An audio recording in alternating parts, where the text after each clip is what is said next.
In the tense aftermath of World War II, deep within the vaults of American military secrecy, a horrifying idea began to take shape: Project Sundial.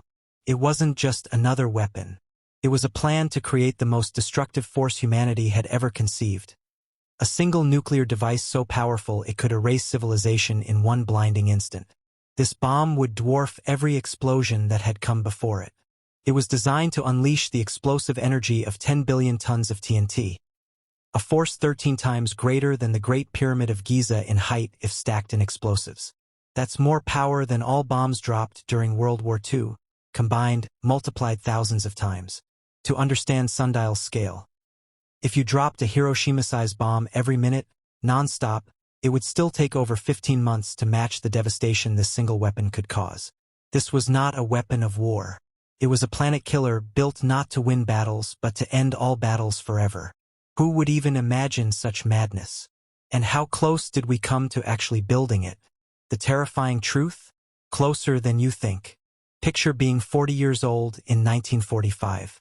You were born in 1905, in a world lit by oil lamps and ruled by kings. Horses still ruled the roads, airplanes were fragile experiments, and electricity was a rare luxury, found in just 3% of American homes. Now imagine living through the next 4 decades. By the mid-1940s, the planet had endured 2 brutal world wars. Over 24 million soldiers and 50 million civilians had lost their lives in unimaginably horrific ways. But just as the dust began to settle, something even more shocking arrived: nuclear bombs. Suddenly, warfare had evolved into something no human mind could truly grasp. A single weapon could destroy an entire city. Overnight, humanity had harnessed the power of the sun and turned it into a weapon. People who grew up with candlelight and horse-drawn wagons now watched jet planes fly overhead and TV screens flicker in their homes, while living under the constant threat of global nuclear annihilation. It was more than a technological leap.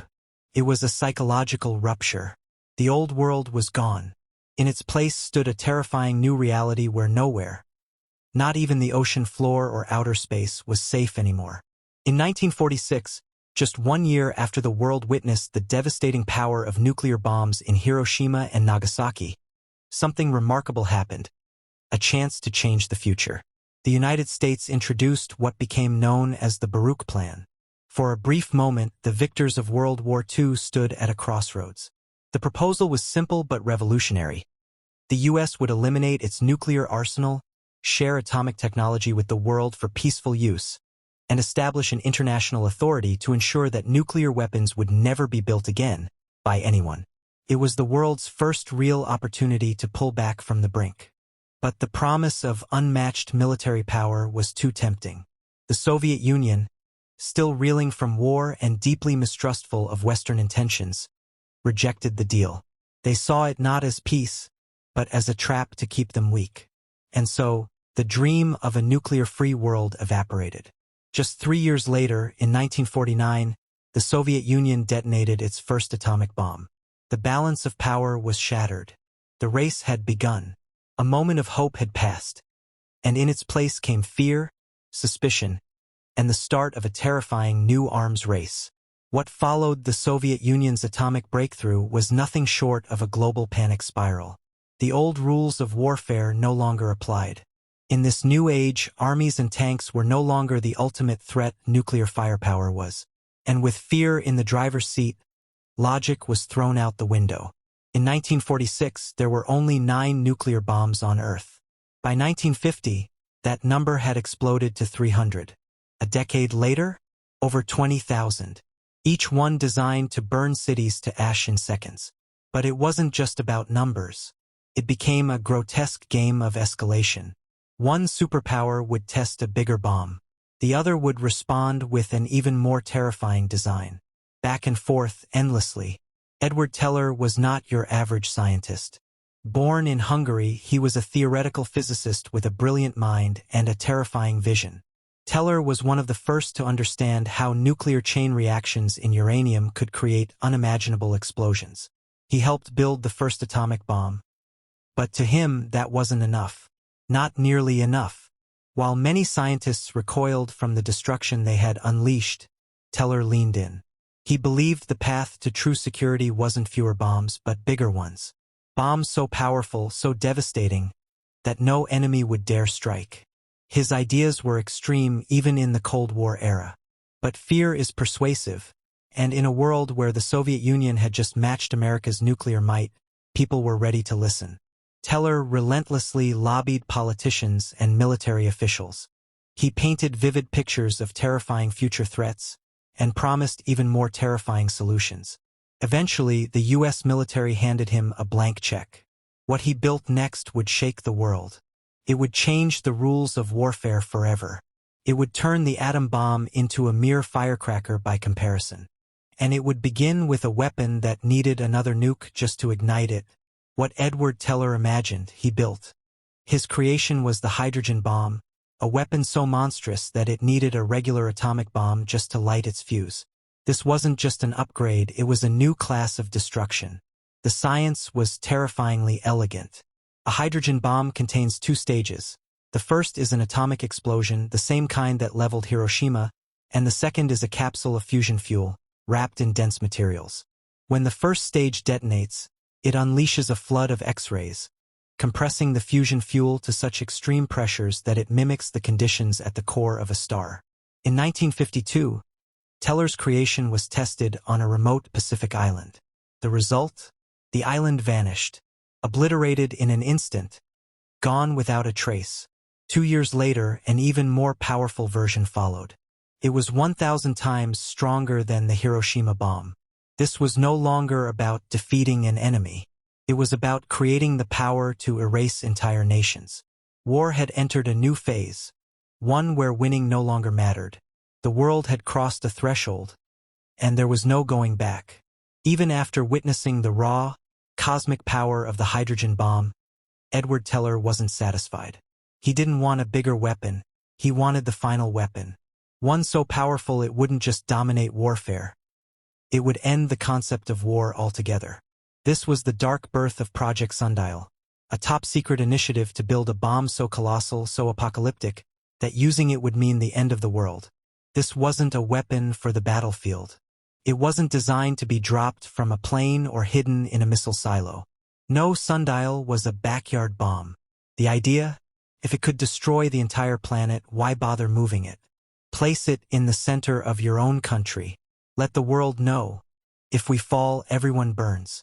The logic was chilling, but in Teller's mind, terrifying your enemies into silence was the ultimate form of security.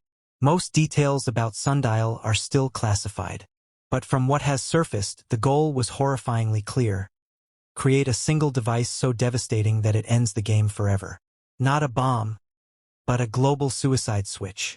And terrifyingly, it almost happened. So how do you build a weapon capable of wiping out humanity? According to leaked fragments and expert speculation, Project Sundial would have weighed at least 2,000 tons, as heavy as a fully loaded cargo train stretching the length of 2 football fields. It wasn't just a bomb. It was an engineered extinction event. This wasn't a sleek warhead. It was more like a nuclear nesting doll, layers upon layers of atomic and fusion stages, designed to amplify each other until the final explosion would be beyond comprehension. Its blast yield? At least 10 billion tons of TNT. If detonated in the deserts of Nevada, here's what would happen. A fireball 50 kilometers wide would erupt, bigger than the horizon itself. In a flash, everything within 400 kilometers, homes, forests, cities would ignite. The earth would melt into glass. The atmosphere would be blasted into space. A magnitude 9 earthquake would shake the continent. The sound? It would circle the planet. And then the toxic clouds would roll in. Radioactive soot and ash would block the sun, plunging the earth into darkness. This wouldn't be war. It would be planetary suicide. If Project Sundial had ever been detonated, the world wouldn't just face an explosion. It would face extinction. The initial fireball would incinerate everything for hundreds of kilometers. But the true horror begins after the blast. The surrounding deserts would transform into sheets of molten glass. Entire cities, even those not hit directly, would burn from the sheer heat. But worse still, the explosion would launch tons of radioactive debris into the sky, mixing with smoke, dust, and ash from burning forests. As this toxic cloud spread, it would blot out the sun, wrapping the planet in a nuclear shroud. Global temperatures would plummet by 10 degrees Celsius, triggering a sudden and brutal nuclear winter. Crops would die. Ecosystems would collapse. Drinking water would become poisoned. Famine would grip the world. Most of humanity wouldn't die in the blast. They'd die in the cold, dark months that followed, starving, sick, and desperate. This wasn't just a bomb. It was nature's fury, artificially unleashed, like triggering an asteroid impact or awakening a supervolcano. Sundial wasn't designed to win a war. It was designed to ensure that no one, anywhere, would survive it. Here's the only sliver of good news in this nightmare. Project Sundial was never completed. Though most details remain locked behind classified walls, what we do know is this. When top scientists were briefed, many responded with horror. Politicians, even those hardened by Cold War paranoia, were left speechless. And shockingly, even the U.S. military, the same institution funding countless war machines, believed this was a step too far. They realized what Sundial truly was. Not a weapon, but a planet killer. A device that offered no strategy, no leverage, only annihilation. But while Sundial itself was shelved, its idea never really died. Because instead of building one giant doomsday bomb, we built thousands of smaller ones. More deployable, more usable, more tempting. And here's the disturbing irony. A single world-ending weapon like Sundial might never be launched. But smaller nukes, tactical strikes, limited responses, those are easier to justify and far more likely to spiral into global catastrophe. In rejecting one apocalypse, we quietly built another.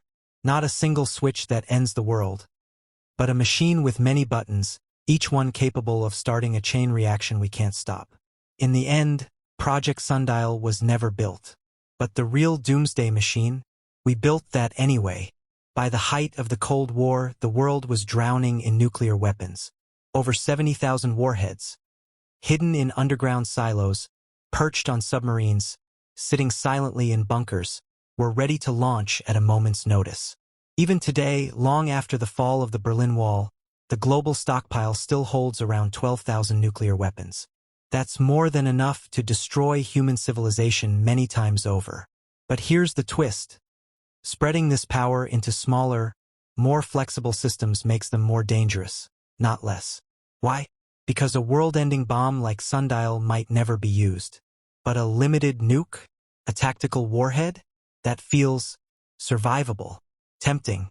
That illusion of control makes the risk of a first strike more real. And once the first button is pushed, there's no telling where the spiral ends. We didn't build a single doomsday bomb. We built a global network of destruction, a machine wired to react, escalate, and burn everything if pushed too far. And the terrifying part? We still live inside it. You'd think after surviving one Cold War, humanity would learn its lesson. But history has a haunting way of repeating itself.